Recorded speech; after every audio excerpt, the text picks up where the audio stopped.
ଲୋଭ। କୁକୁରଟିଏ ପାଟିରେ ଖଣ୍ଡ ମାଂସଲଗ ହାଡ଼ ଧରିଥାଏ। ସେ ଗାଁ ଆଡ଼କୁ ପଡ଼ିଥିବା ରାସ୍ତାରେ ଚାଲିଥାଏ।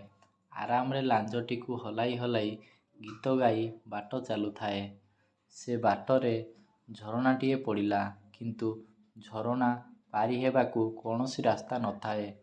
ସେଥିପାଇଁ ଲୋକେ ଝରଣା ପାରି ହେବା ପାଇଁ ତା ଉପରେ କାଠ ଗଡ଼ଟିଏ ପକାଇଥାନ୍ତି।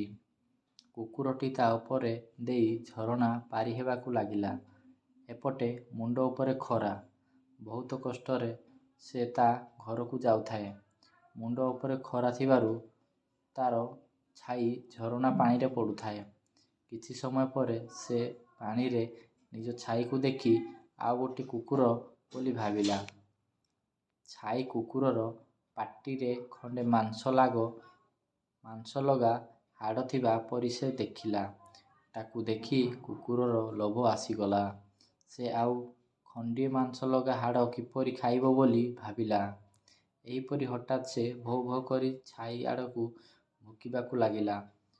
ଭୁଲି ଯାଇଥିଲା ଯେ ତା ପାଟିରେ ଗୋଟିଏ ମାଂସଲଗା ହାଡ଼ ଅଛି। ହଠାତ୍ ପାଟିରୁ ମାଂସ ଖଣ୍ଡକ ପାଣିରେ ଖସି ପଡ଼ିଲା। ଫଳରେ ତାହା ପାଣି ସୁଅରେ ଭାସିଗଲା। ଲୋଭୀ କୁକୁରର ଛାଇ ମାଂସ ଲୋଭରେ ଅସଲ ମାଂସକୁ ମଧ୍ୟ ହରାଇଲା।